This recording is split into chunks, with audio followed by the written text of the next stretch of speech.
Poder, Cultura e Ética nas Organizações, por Robert Israel. Nós somos o grupo 10 e comentaremos sobre os capítulos 4 e 5 do livro. Robert é professor cientista social e doutor em sociologia, com dezenas de artigos e autor de Classes, Regimes e Ideologias, A Política nos anos 70 no Brasil e Modos de Produção, Elementos da Problemática. Tem ampla experiência no âmbito das organizações e entidades públicas, tal qual empresas privadas. O poder das organizações, devido às práticas sociais, advém de três relações sociais, que são relação de produção, relação de poder e relação de saber. É a combinação dessas três relações que compõe a arquitetura do espaço social, e nós as estudamos justamente porque elas interferem diretamente no meio material e imaterial, e assim transformam a natureza e a sociedade ao redor. Justamente estes eventos são as chamadas práticas sociais, o conjunto de atividades dispostas e organizadas a fim de intervir na realidade, pautada em normas e seguem sempre um padrão e por isso são socialmente controladas. Muitas vezes não reparamos em como a natureza é afetada ou como acontecem as transformações na sociedade, e basicamente a ação do trabalho humano é o que dá forma às mudanças estruturais e lógicas, seguidas e direcionadas por regras impostas por nós mesmos. Deste modo, é possível dizer que o trabalho constitui a prática social básica da sociedade. É também considerado como chave da produção econômica, pois sem o mesmo não há geração de valor, e vida social se torna inviável, já que os agentes necessitam produzir os meios necessários para a sobrevivência e existência. Vale ressaltar também que o trabalho e o emprego são apresentados de modo distinto. Isto é, emprego é aquilo que se denomina como prestar serviço ao empregador, com certas definições de remuneração e jornada. Já o trabalho é algo que corresponde a outro tipo de natureza, aquela na qual transforma o mundo, na qual é despendido certa energia e consigo de ferramentas. Geramos um produto através da matéria-prima. O poder é uma relação social e não algo unilateral. É basicamente a forma primitiva de poder coagir ou de estabelecer uma relação de domínio sobre os outros para gerar ações controladas ou atingir efeitos químicos. Segundo Albuquerque, em sua publicação de 1995, o poder é a capacidade de que a pessoa decidida dispõe para obter seus objetivos ou para obter algo de outra pessoa, entidade ou grupo de pessoas. O processo do trabalho e o de mandar são por essência parecidos, isto é, se considerarmos o trabalho político que consiste na agregação de forças, capacidade de tomar decisões e de fazer com que sejam cumpridas. O mando, por sua vez, não está totalmente relacionado com quem tem este tal mando. Vejamos que a maioria das vezes o mando vem por quem tem o poder ou pelos meios de produção política. Por fim, temos que o poder não é patrimônio unilateral, ou que consiste apenas em um indivíduo, muito pelo contrário, já que consiste numa relação social, assim como todos os outros fenômenos sociais. O mando e o poder estão ligados por terem a capacidade de decisão e de conseguir que outro indivíduo esteja dócil e, por fim, conseguir ditar ordens e as ver sendo cumpridas. Já vimos a dimensão econômica e a dimensão política e como essas afetam e conseguem intervir na realidade social.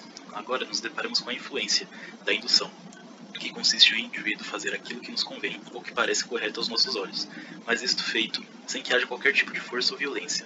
Esta dimensão se chama influência e se assemelha ao trabalho e ao mando, mas tem um modo de operação bem diferente que se restringe em conduzir opiniões alheias e por ascender sobre outras consciências. Para isso tem alguns requisitos como dispor de certa superioridade mental, talvez de algum saber especial e ou específico, para com isso conseguir persuadir outros indivíduos a mudanças e alterações de comportamentos ou convicções.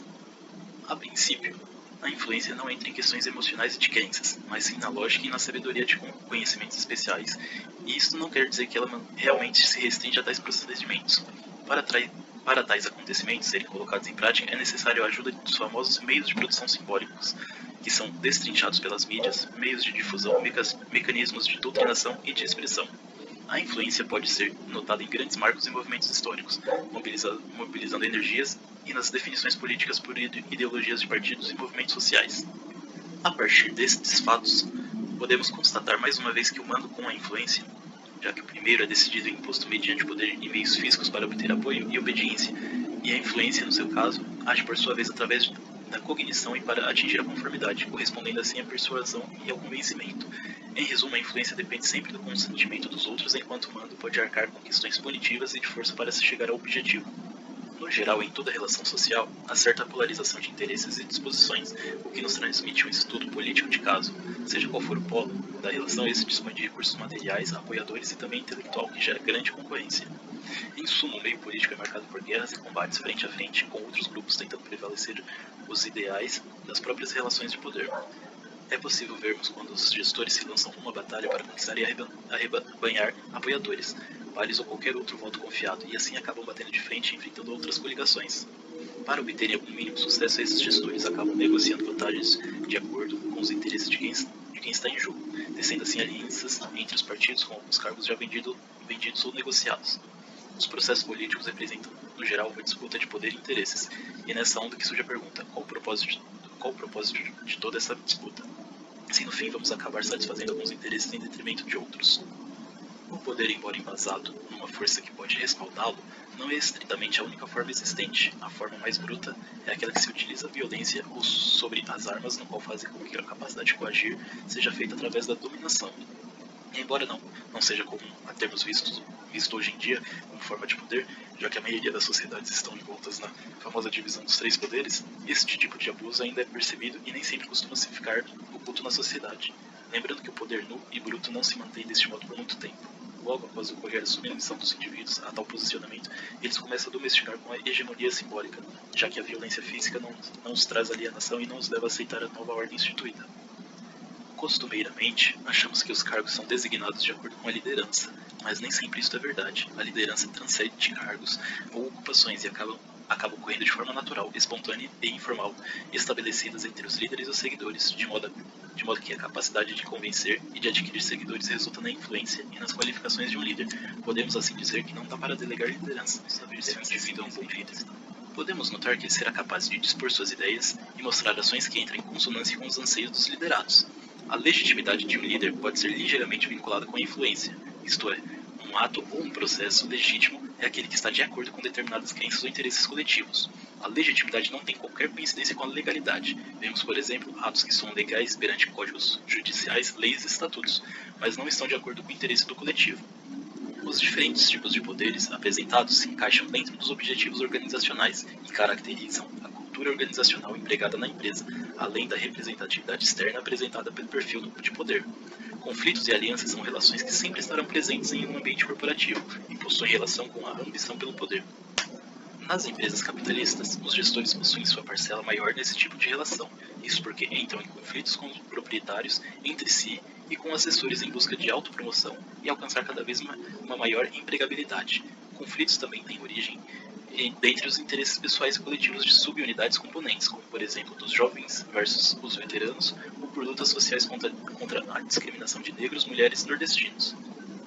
Por outro lado, temos as alianças, no qual, sem elas, uma organização não sobrevive. Acordos que fogem à estrutura são protagonizados entre proprietários e gestores, com o objetivo de ter posse de poder e comando, com uma forte influência na capacidade de manobra. Vale ressaltar um recorte importante que são as equipes diretivas, agrupamentos que gravitam em torno de uma liderança com o intuito de ascensão hierárquica. Bom, nesta sessão, iremos mencionar as características e comportamentos que determinado agente sofre influência em um ambiente de trabalho, numa tentativa de descrevermos a cultura das empresas. Bom, para isso, vamos descrever um cenário de onde um funcionário é admitido e suas ações e seu comportamento é função de aonde ele está sendo imergido. De fato, por mais que os funcionários de determinada empresa sejam diferentes, todos têm uma maneira igual de realizar, agir, sentir, de pensar quando se trata de assuntos corporativos. Assim, as percepções sociais desses funcionários podem recortar a cultura organizacional em 4 esferas do universo simbológico: a ideologia, a ciência, a arte e a técnica. A seguir, iremos descrever cada uma dessas esferas. Bom, a primeira delas é o saber ideológico, que é a maneira de se observar o mundo, porém sem fatos concretos. Isso se baseia em 4 tipos de discursos. O social comum, que é o repertório comum do indivíduo, e pode ser entendido de forma universal para todos. O ideológico, que é o repertório que existe um interesse por trás da coisa. O filosófico, que é o repertório que consiste no posicionamento do mundo e das questões existenciais. E o teológico, que é o repertório, vamos dizer, metafísico. Em segundo lugar, nós temos o saber científico. O saber científico tem a racionalidade para interpretar e achar as respostas para as ocorrências dos fenômenos, ainda assim podendo encaixá-los como sendo verdadeiros ou falsos. Porém, a observação científica ela sofre impacto pelas experiências e vivências daquele indivíduo que está realizando tal ação. Podendo-se dizer também que esta percepção da realidade pela ciência é uma visão fragmentada. Entretanto, as práticas científicas possuem sua fundamentação em teorias que são verdades, porém são passíveis de correções, e que buscam a melhor maneira de descrever a ocorrência dos fenômenos.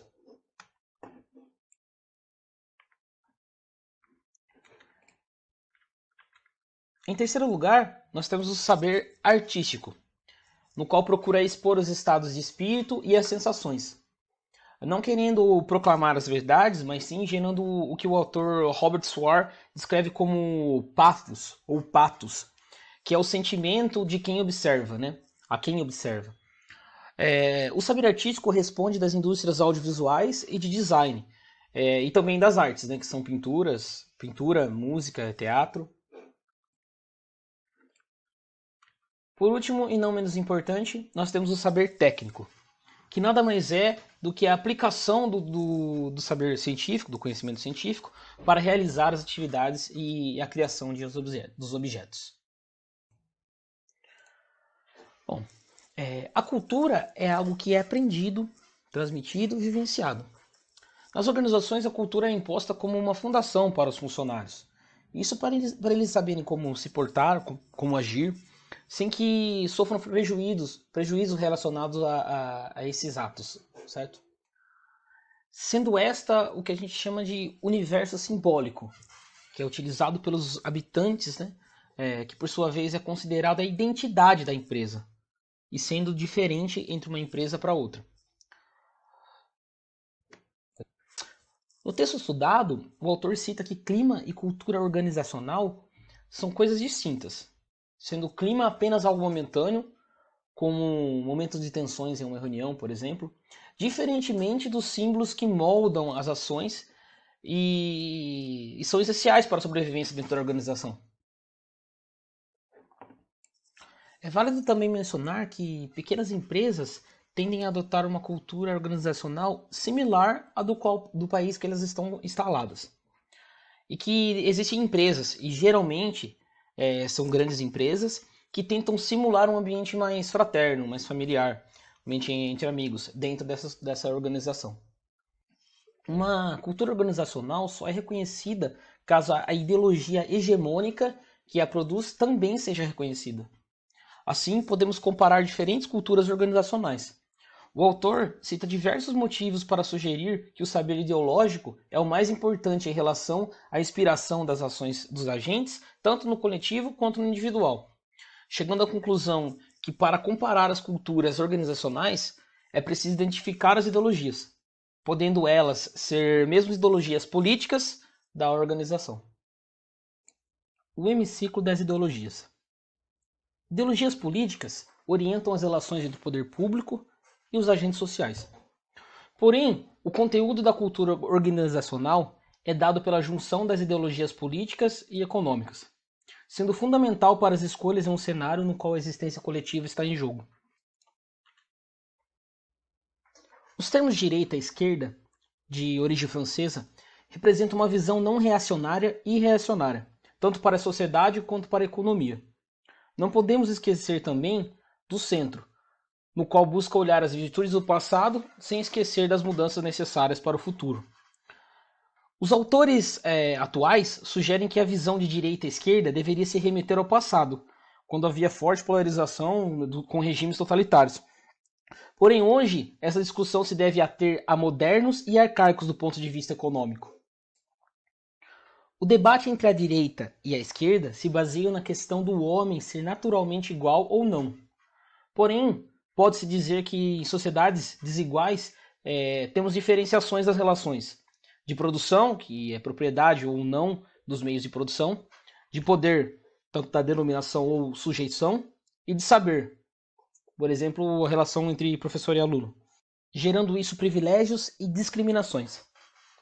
Vale a pena ressaltar que a direita acredita que o indivíduo consegue se sobrepor a isso tudo, enquanto a esquerda exige a igualdade para promover a vida digna a todos. Aqui são listadas as subdivisões ideológicas: a fascista, as comunistas, os anarquistas, socialistas, social-democratas, liberais, conservadores e tradicionalistas. Bom, pelas divisões citadas anteriormente, ainda não é possível ter uma visão clara sobre as ideologias políticas. Por exemplo, o que difere de um social-democrata de um socialista? Assim, o que diferencia, por exemplo, o fascista dos comunistas, sendo ambos autoritários? É possível definir, então, além da divisão entre esquerda e direita, uma nova divisão para melhor compreender esses contextos, sugerindo novos recortes para as ideologias existentes. A primeira divisão é dada entre autoritários versus libertários. Com isso, dentro da matriz libertária e autoritária, pode-se incluir diversas diferenças, as quais algumas das autoritárias são exaltação dos chefes naturais, hierarquia, submissão dos súditos, rejeição dos inconformados, divisão por função, adoção do culto da personalidade por processos impositivos, ou seja, confrontos e julgamentos. Já na libertária, são a autonomia dos agentes, cidadãos que exercitam o poder, o culto da maioria, entre outros.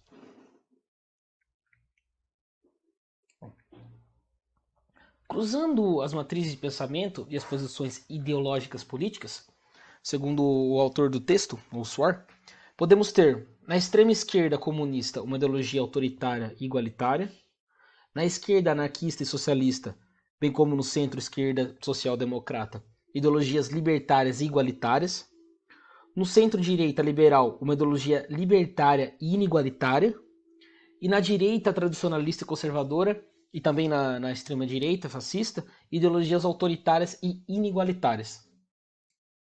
Com essa abordagem utilizada agora há pouco, podemos agora contrapor radicais versus moderados, onde radicais valorizam a ousadia e a coragem, e os moderados um comportamento mais temperado com virtudes negociadoras.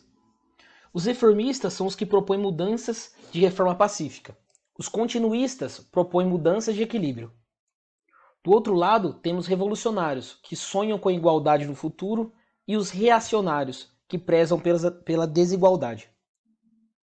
Da mesma forma como feito anteriormente, traçando um novo eixo, temos contestadores versus mantedores do sistema capitalista. Ou seja, os defensores do livre mercado ou a intervenção do Estado no mesmo. No texto, o autor define que os contestadores constituem partidos ideológicos e os mantenedores partidos pragmáticos, no qual não querem mudar, mas sim aperfeiçoar a atual sociedade. Nos partidos pragmáticos, figuras notáveis são recrutadas de acordo com sua influência. Isso é caracterizado como comitê. Já no caso de partidos ideológicos, a configuração é dominada de forma genérica como núcleo, que é formado por militantes ou delegados de entidades populares. Cada vertente ideológica possui sua definição para o núcleo. No caso dos socialistas, isso é chamado de seção, onde é aberta para novos militantes e se concentra nas massas. Já no caso dos comunistas, esta é chamada de célula, na qual, por exemplo, reúne uma quantidade menor de membros do que a seção. No caso dos fascistas, é chamado de milícia, onde impõe a disciplina usufruindo de crentes e de combatentes. Fazendo uma analogia, a milícia foi adotada pelos comunistas, assim como a célula foi adotada pelos fascistas. Mas o objetivo dos dois grupos é a destruição da democracia. Já os anarquistas se agrupam em coletivos.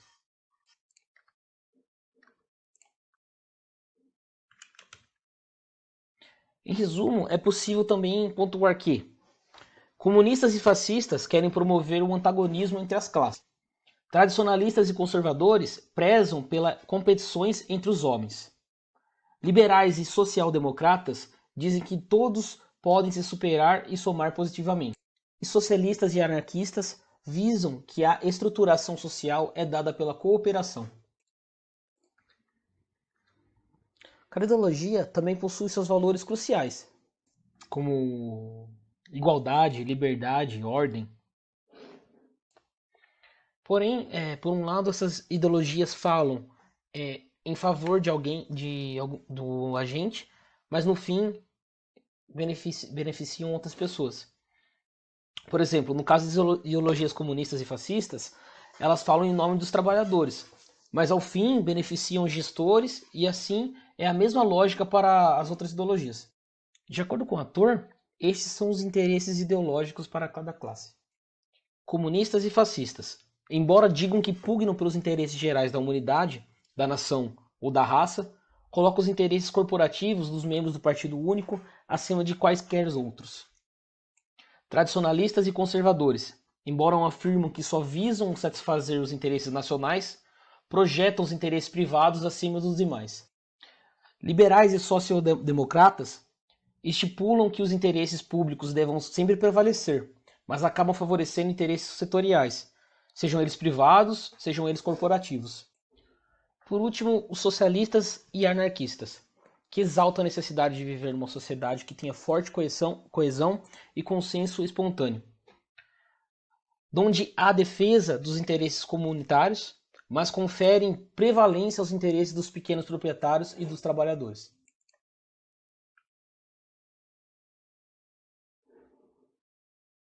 Obrigado.